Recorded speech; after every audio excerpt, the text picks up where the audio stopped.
think it is a thoughtful process, and you're like, I say this all the time, a guy doesn't just he wakes up and then you kind of know, okay, I love her, right? You already knew you loved her, but I'm committing, right? And the next kind of zone, too strong? All right, I'll take this, get on tequila. Jesus, where did that come from? Man, that was about to be the most poetic freaking. Oh my God! Thanks, Tom. Yeah, you stopped it. He was going somewhere. Yeah, Good. Andy, bring it back. I'm sorry. Whoa.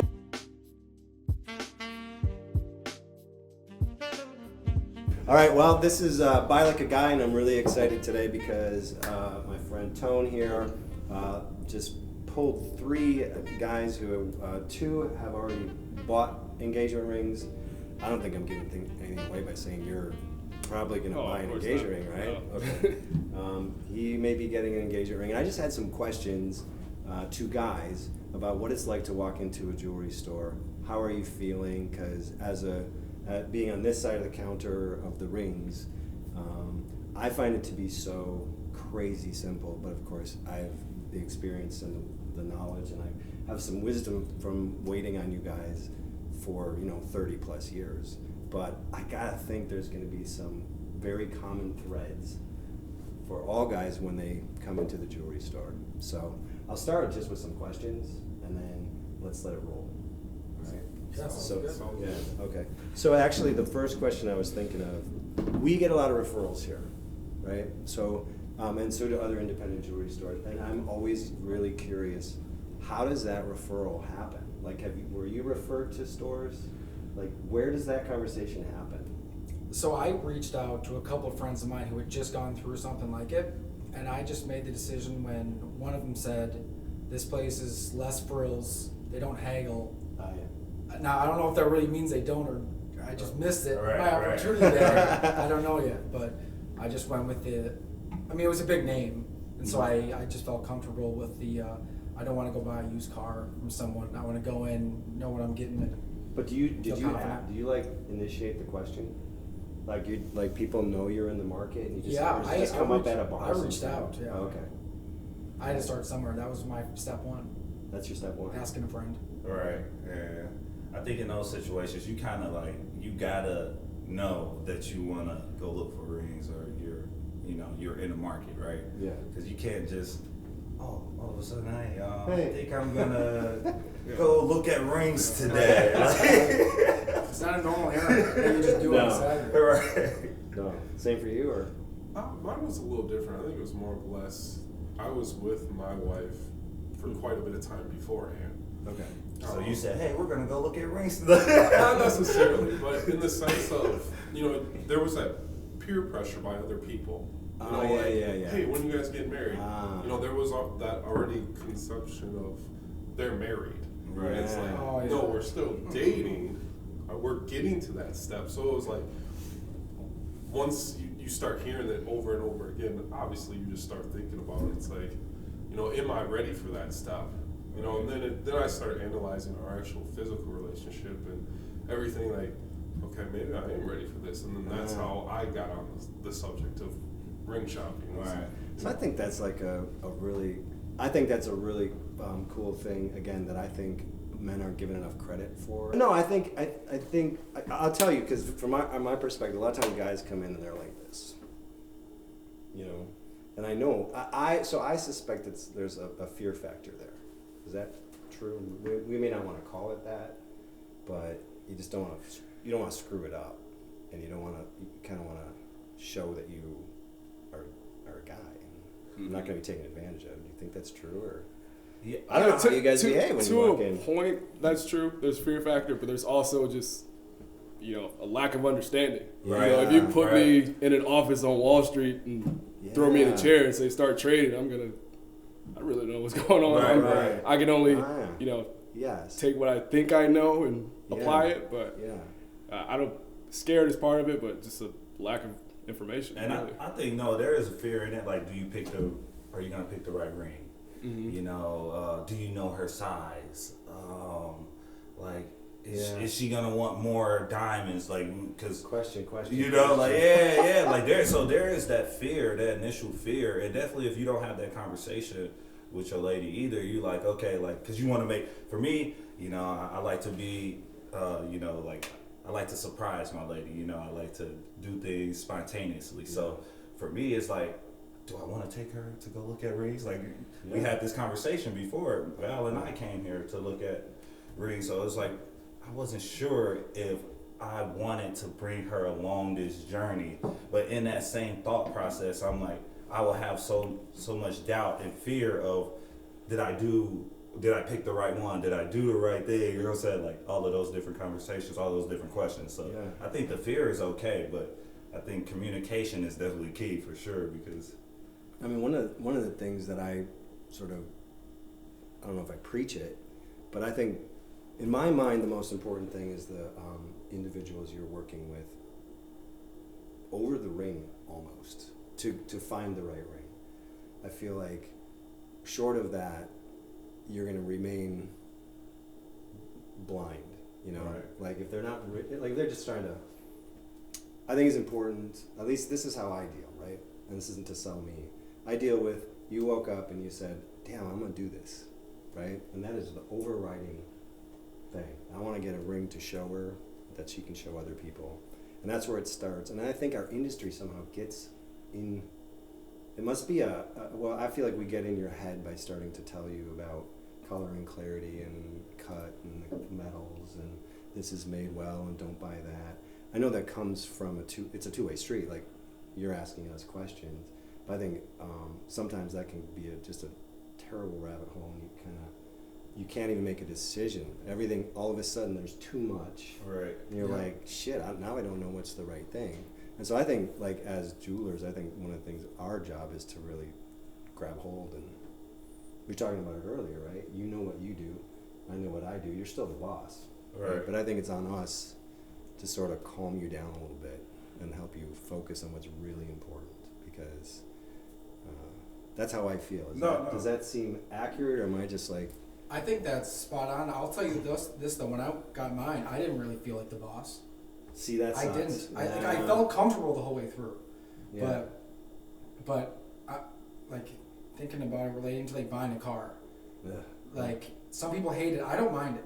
Okay. Because I know who I'm dealing with. Like, I'm in charge here. You're the salesman. I should be in charge. But they tried to flip it. Yeah, and I feel like maybe jewelry, maybe it's not the best comparison, but I knew I had a plan. Almost all based on the budget, first of all. That was like number one before I even thought about what the ring was. But the whole process, I felt comfortable, but I never thought that like I could just step up and completely change. Like, once we were focused and dialed in, that's just kind of where it went. And it worked out. Don't get me wrong, it worked out. But yeah, I didn't. I mean. But was it good in the end? Like, you yeah, were glad it went that way? Yeah, it was never like it could. The whole process could be, and maybe should have been more like exciting for me. Right. You know what I mean? It was like, the nerve almost like dampened down what could have been a more fun experience. Well, so you nailed that. I think first of all, it's a lot of money. Right. And when you're spending a lot of money, you should have like a little bit of fun. Yeah. But let me ask you, did your wife know that time was coming? Like, did you? The whole family. Okay. Right. Sisters, but not like the day or anything. Right. But the time it was getting to like, okay, what are we doing here? Because like going back to the fear part, like we didn't talk about cost, like budget. Yeah. In my head, when I first came in here, I was like, okay, so ring go cost about $10,000, and that's minimum. That's what I thought minimum, right? Until I actually talked, because lack of knowledge. What you said, I didn't have any.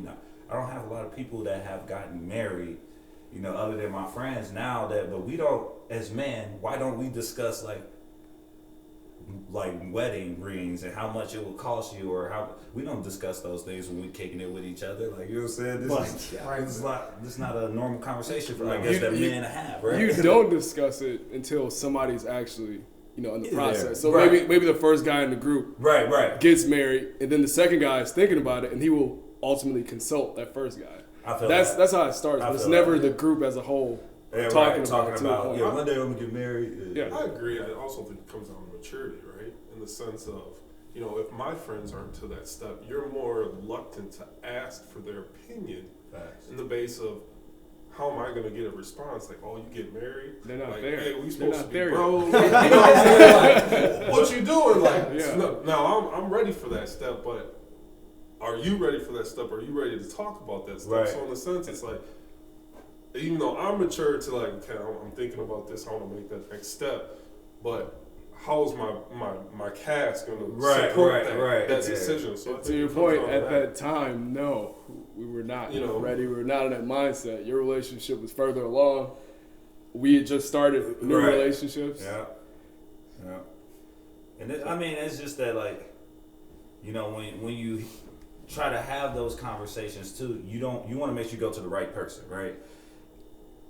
When you're thinking about money and you think about budget, it's like, okay, I know Jason works with this Fortune 500 company. He got all this money, blah, blah, blah. Like, not saying, like, hypothetically speaking, for any friend, whatever, blah, blah, blah, right? So it's like, and I only work at McDonald's. Like, I can't buy the same ring he just bought for his wife. Like, so you don't always know in that sense, like, who do you talk to? Then you go to jeweler, and you're like, hey, you know, I'm interested in getting a ring, and they ask you what's your budget, and that's where you're like, you know, That's such a weird question, though. Like, what I do ask that question, but I do it in this way, and I was taught this way, like, and never like right up front. I think that'd be terrible. Yeah. But I guess it happens, right? But so my thing is like, the reason that I would want to know it is so I can kind of help you. You know, you're sitting in front of all of this jewelry that ranges from, you know, for a ring, $1,000 to freaking 100, right? Yeah, whatever. Man. And at some point, it's like, well, how? I don't want to just throw shit at you, and you know, I would like to know. But is that just like the shittiest question to have asked? I definitely. Or is it think, okay? I think so to a point. Yeah. You know, I think that when I went into, like, yes, I had a mind of what I wanted to spend. Yeah. But in the sense, it was just like, before I even, you know, like, you guys walk up, can I help you with something? And at the time, I was like, I'm just shopping, browsing, because I don't want to have that conversation quite yet. Yeah, leave me. So it's like, you know, then I slowly just kind of walk through the cases and, you know, just browse and kind of see. But then it's just like, in your head, you're trying to see where the price tag is, like, to match out that case. Because most of the time when you go into a jewelry store, especially big box stores, you know, it's certain made in each case. So it's like, okay, if I'm going for this style, how much is this person's, you know, compared to this person's style? Or so it's like, in the sense of that, it's almost like, okay. See, now I feel for you guys. but whereas, like, on your end, you know, advice given is the fact of, you know, like, could you just set up a single case where it's a mix of a variety of things, of different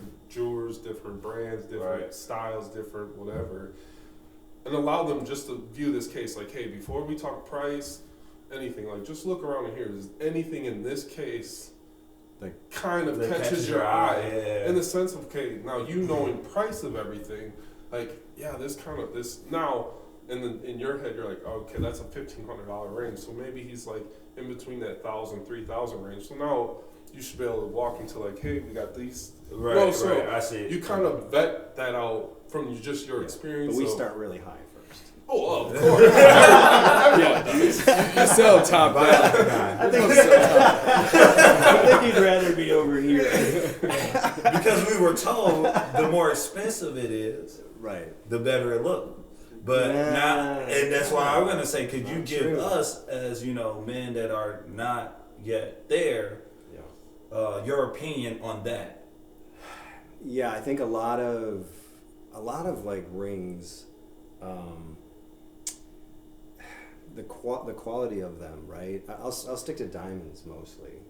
A lot of like, guys love data. I was told that the other day. Guys love stats and data and gather stuff. That's all three of you guys. Yeah. Are you guys the same way? Yeah. Someone was here and he told me that. He's like, oh, guys love data, and I'm like, because I'm the opposite side. I am like all about like the symbolism. Like I've told people before, and I'm not ashamed to say this. I'm not really like, I don't love diamonds. I love what diamonds do, right? And so to me, it's a vehicle. There's nothing on earth that you can give somebody else like a diamond that has so much inside, and I'll get to your question, but there's so much in that stone that you can't even enunciate, but yet you can tell it. You say it with that, and so I'm all about that, right? So we'll go to the quality issue. Yeah, a lot of guys tend to. I don't know if you've been online trying to figure out the 4 C's and all that other stuff. I've been online. I've been in stores. So you're gathering. The 4 C's. The 4 C's. The 4 C's of diamonds. Quality. Okay. Cut, color, clarity, yeah, carat yeah. weight. Yeah. So that's a way to try to quantify what I think is an inquantifiable thing. It's fairly random, in my opinion, right? Because, so to get to your question, you could have a diamond that grades really high on paper, right? And in your mind, that's going to be a more beautiful, and that diamond's going to cost more. That diamond's going to be a more beautiful diamond than one that is like grading a little bit lower on paper, maybe far lower on paper, right? And it costs less. That's not always the case. Like sometimes, especially out in the real world, this one that costs less, right, can be a freaking showstopper based on that combination. So I always caution guys like, don't buy with your ears, you buy with your eyes. You know, you have to see it. So I forget what your original question was, that if it's more, it's going to be more beautiful. Yeah, like possible. Okay. The number one answer I think a professional is always going to give is it depends. You know, if I spend 10 grand, is that going to be a beautiful ring? Well, it depends. What are we going to do? Get a 3-carat bomber rock that's not even, doesn't do anything? Right? And maybe that's good. Maybe that's what you want. So I will answer that ultimately with this should be a collaborative effort. We should be talking with each other, and I guess sometimes it's hard to get to that sense, and that's where where we work for you then, and so you are the boss, but you're not a dick boss. You're not just telling me what to do. Right. It's me advising and then saying how does that grab you? You know, it's like you have your house remodeled, you have the person come in, and you say, I kind of want to have this. At some point, that person needs to take charge. But they're still working for me, right? And so that's where I think to find jewelry stores that have that sort of approach, like a collaborative effort, like my band analogy, we're supposed to be doing this together, right?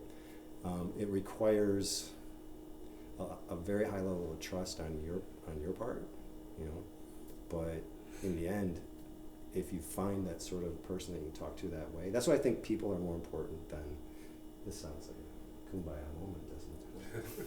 Sorry, but at the are we gonna break? Hold on. People. No. Who need people? Saved by the bell.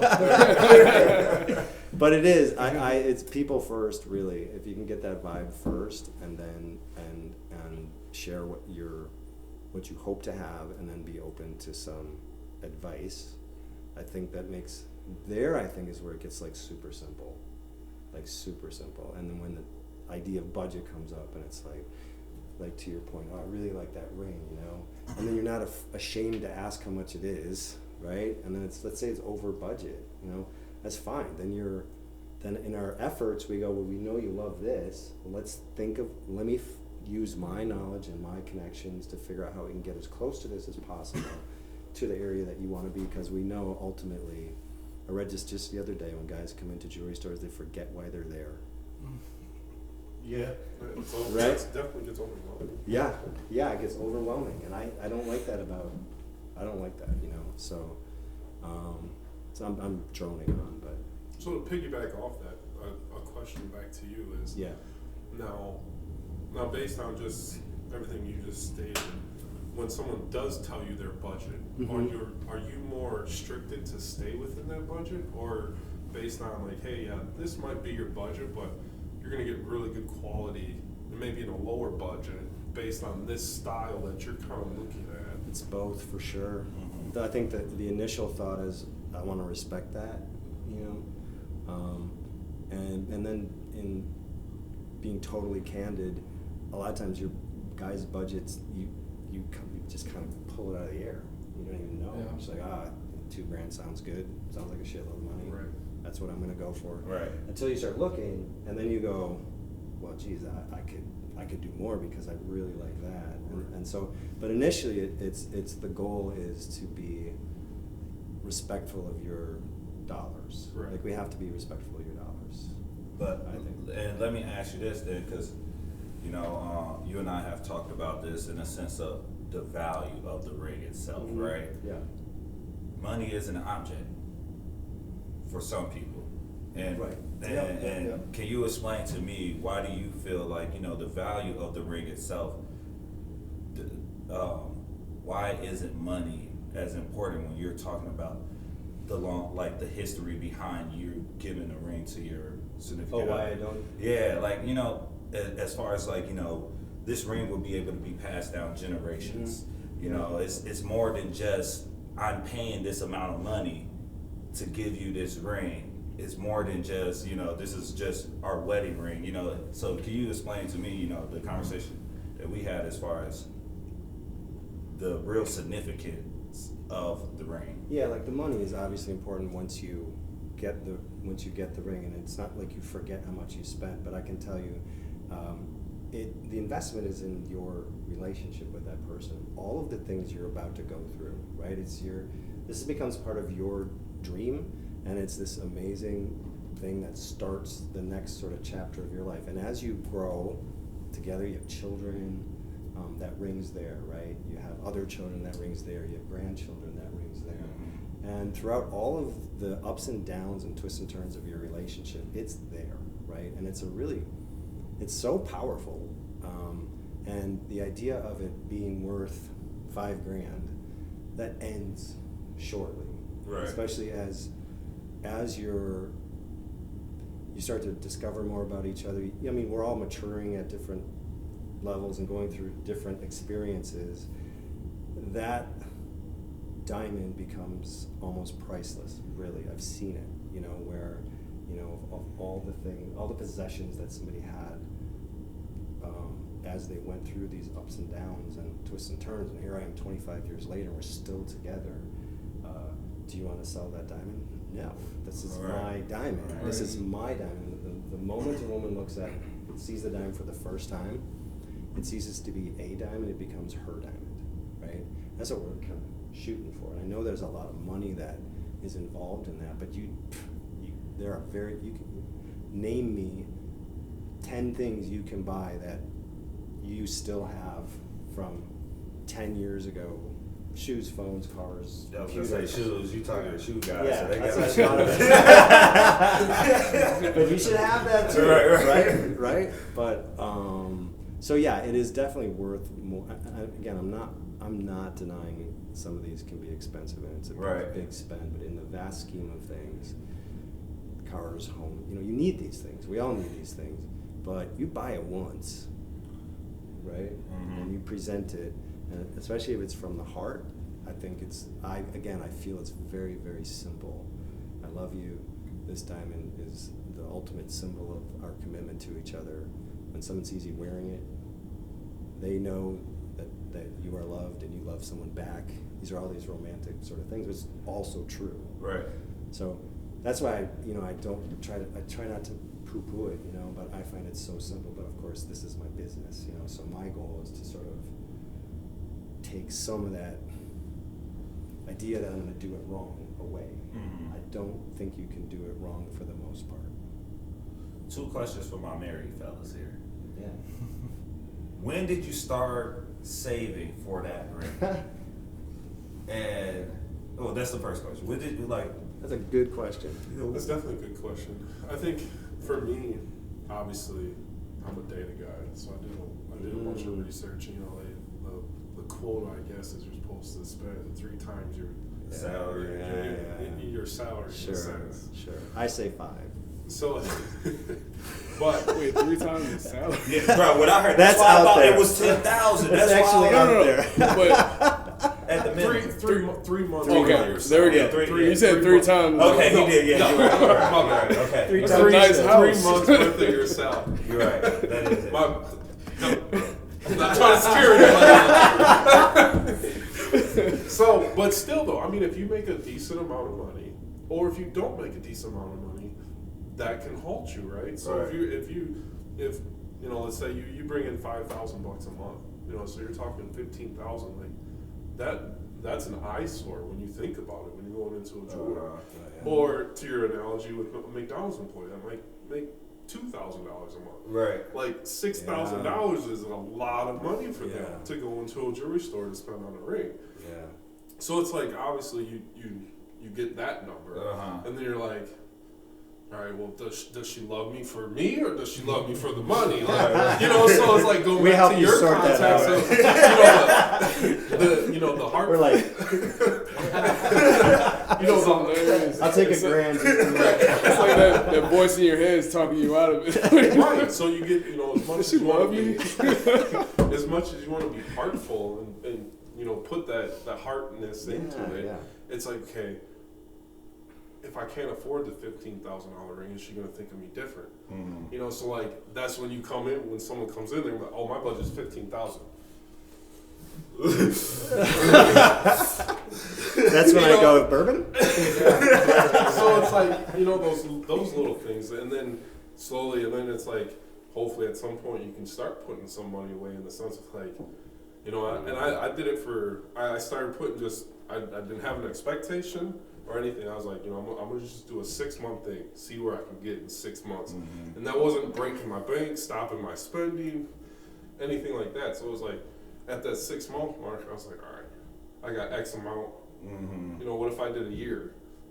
And then, you know, and then it's like, then it just goes on the basis of like, when do you plan on having? Right. You know, when you want to do this, like, is there an expectation of time limit? You know, some people, like I was with mine for 8 years before I even got to that phase where, you know, you can speak on it differently.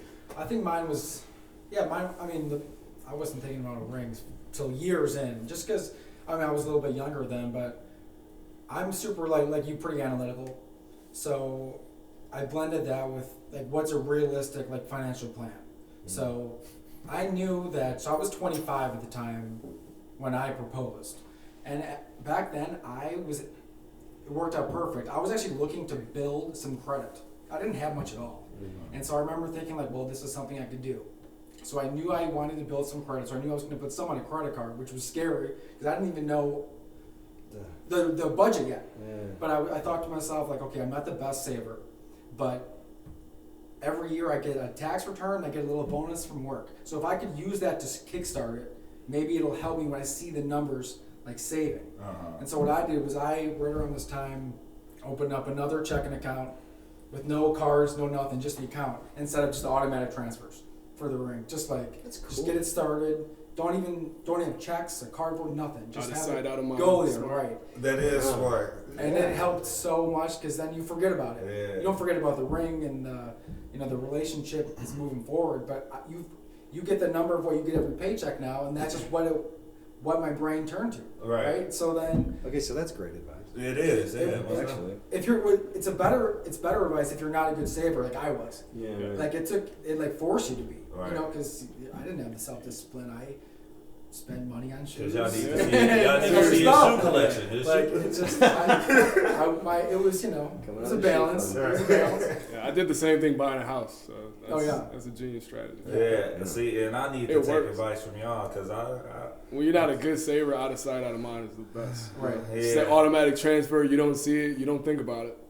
You might not even check that account. So it's right. Seriously, that's the goal. Yeah. More like you, by the way. Yeah. Okay. Cool. Do what they say. Yeah.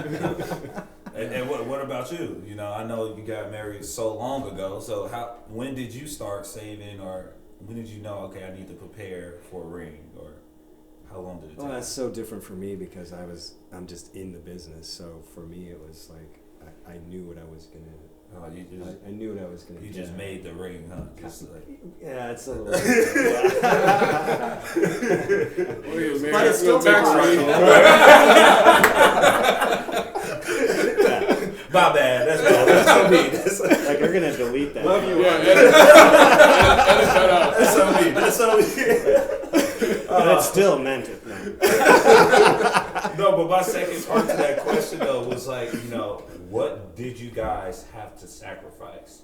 you know, I know we talked about the shoe collection. I know we talked about, you know, things that, you know, you put more money into, but knowing that you had to go buy this ring, what did you have to sacrifice? Or are you still sacrificing something at this moment? You know, because if you say you have to, you know, take out a loan, or if you have to, I don't know, whatever other things you could do to get that money in, like, what did you have to sacrifice?